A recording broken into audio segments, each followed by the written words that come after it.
Well, if you've been following along, you know that I broke my ankle.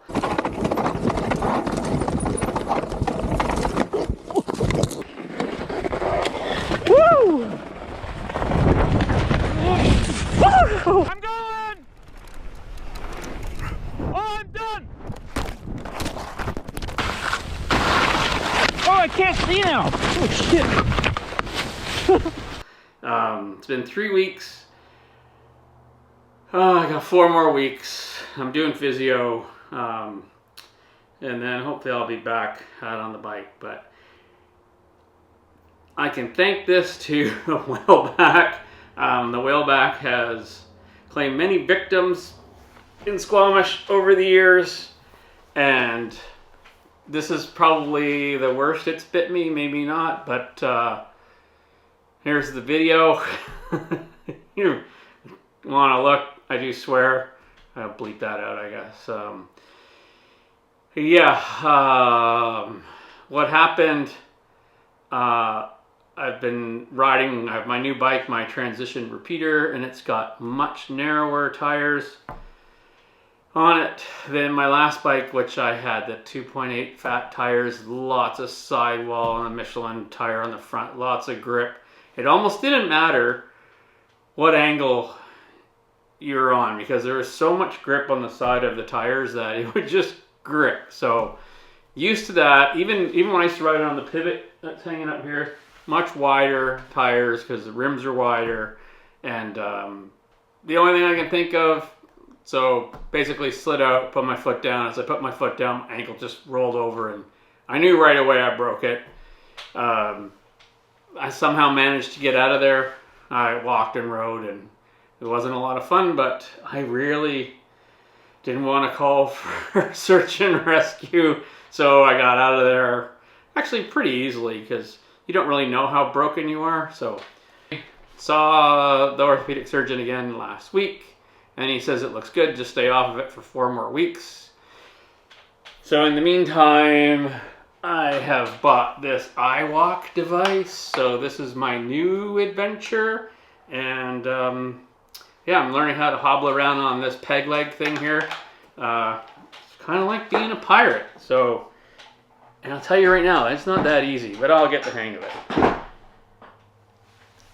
So the idea of this video is to talk about, so is it all worth it taking all these risks? So from my standpoint, you have to kind of wonder, is it a risk? Because I don't think I see it as that big of a risk. I'm just having fun out there. And sometimes you break, and sometimes you don't. This time it sucks because it's just coming into the summer and the weather's been great, and just started riding on the new bike, and it was just like I was having a great time. And of course, something happens, but it seems like every couple of years something happens where I break myself pretty good. And honestly, this didn't really happen until I moved to Squamish. Back in Ontario mountain biking, the worst injury I had was probably on my lip here. I crashed in a mud puddle and slammed my face into the ground. Ended up getting 13 stitches right here. And then I also broke both of these fingers, which I have again broken these fingers out here in Squamish. So these have both been broken a few times, probably like 3 or 4 each finger. Yeah, and then so besides mountain biking crashes, obviously I've had some ski crashes, I've had some really good wipeouts, and only one did me some damage, and I was in some trees, and I went to avoid a ski patroller, and my left ski caught a dead head and didn't release the marker bindings. And I kind of ripped my left knee, and I went to the hospital, and there's like, there's nothing there, just figured it was the meniscus, and started skiing with a knee brace, really, really tight knee brace, and kind of was like, managed to get through it, and somehow it's fine now, so I don't know. Every once in a while I feel a tweak, and but that's about it. let's see. So my biggest crash, which was on Crabapple at Whistler.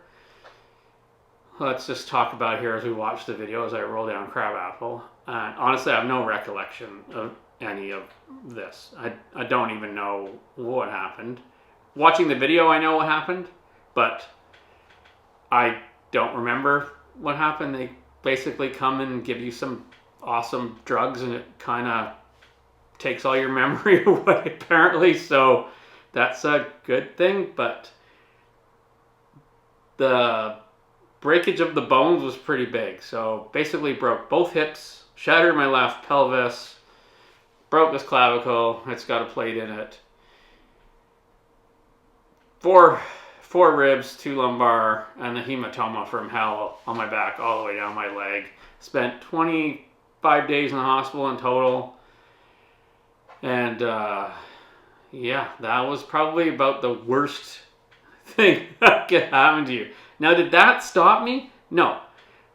I was skiing opening day that year. It was tough because I couldn't get back up when I fell over, and it was an epic POW day. And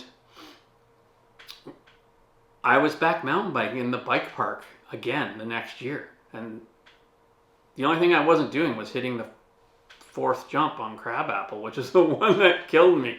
I just hit everything else. And this was even before the Dirt Merchant was made into a pro line. And then once Dirt Merchant was into pro line, I was sending all that. And actually no issues after that. I don't think I had any gnarly crashes after that. You definitely had some crashes, but nothing to the extent of I'm going to the hospital for 25 days. And I can't walk and stuck in a wheelchair. And so, yeah, that was probably the worst one of them all. And then when I had the fat bike, I also crashed on the whaleback, went off the back of the whaleback, and landed right on my back. And honestly, my backpack saved me from getting a lot of damage because the iWalk backpack has spine protection in it. It landed on that and the bladder full of water, and I ended up with neuropathy from that, which luckily I had a friend who got me into another doctor. Dr. John got me into another doctor, and I had some MRIs done really fast, and they found nothing. So luckily that's pretty much gone away. Last year I had a heinous crash on Mad Hater. And I don't know how I walked away from this one with like just being sore. And that was it. Like that one was gnarly. I think way gnarlier than this whaleback crash I just had. And yeah, nothing. Just, I broke the lever for the dropper post. And that was it. And yeah, can't believe that's all that happened out of that. Even cameras didn't break. Then, of course, I've had some other ski wipeouts where one down West Cirque was about zero fun.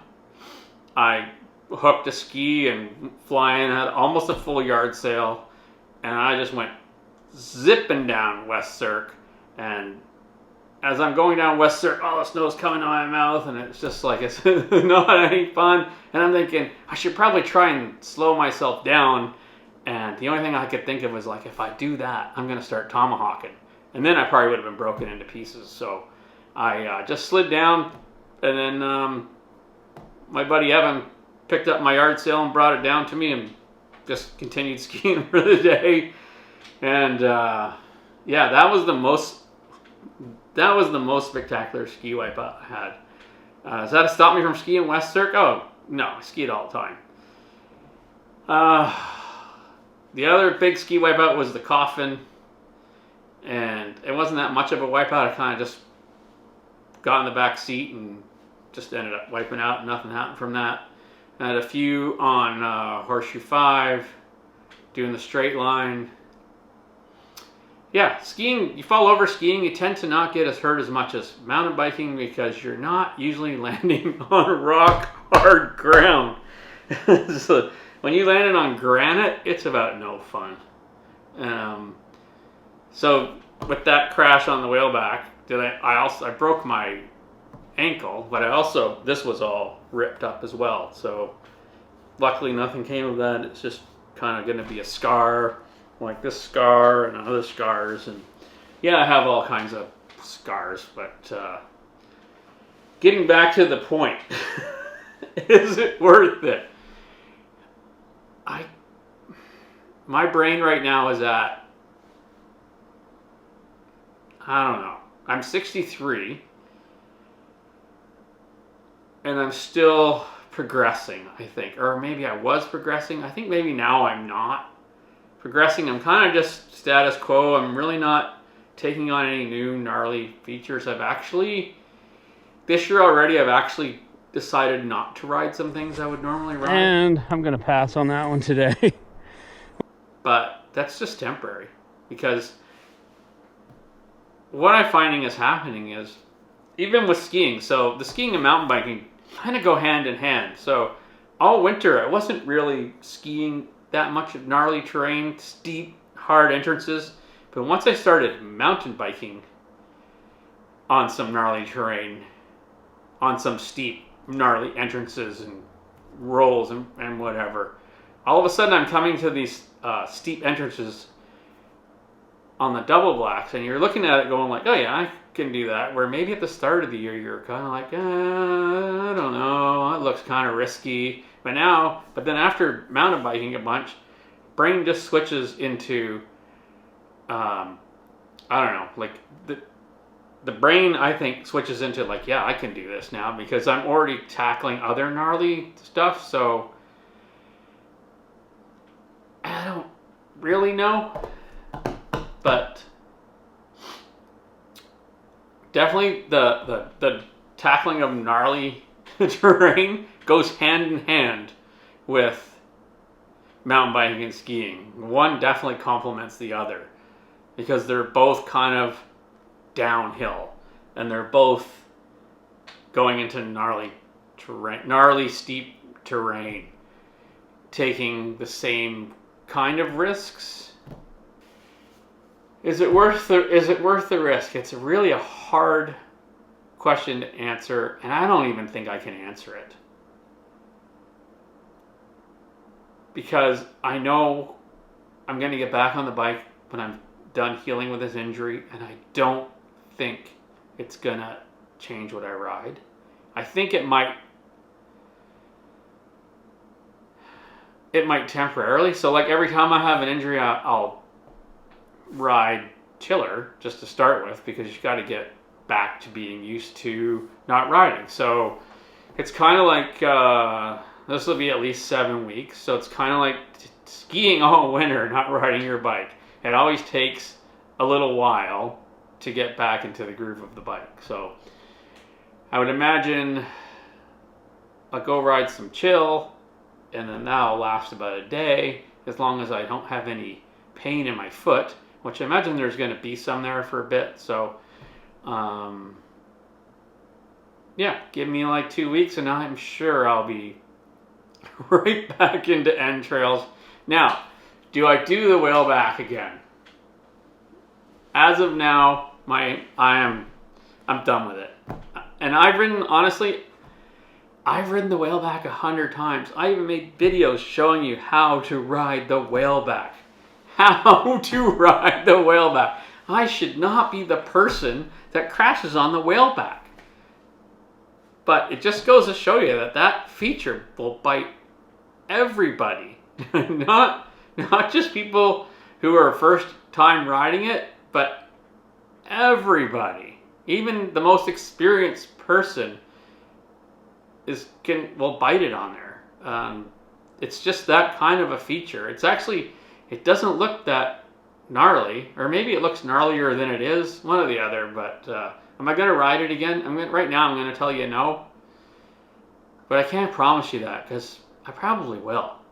Once I get back on the bike, I've got some brand new tires over here to go on the bike, so I'm already going to be at a bigger grip advantage than what I was when I crashed. In the meantime, I am going to be going out there and learning how to walk on this thing. One thing I will tell you, the first trail I'm going to ride, when my foot doesn't hurt, will be In-N-Out Burger. Because I've already ridden it 7 times. Or 6 or 7 times. And I think last year I rode it 50. So I got a ways to go to catch up.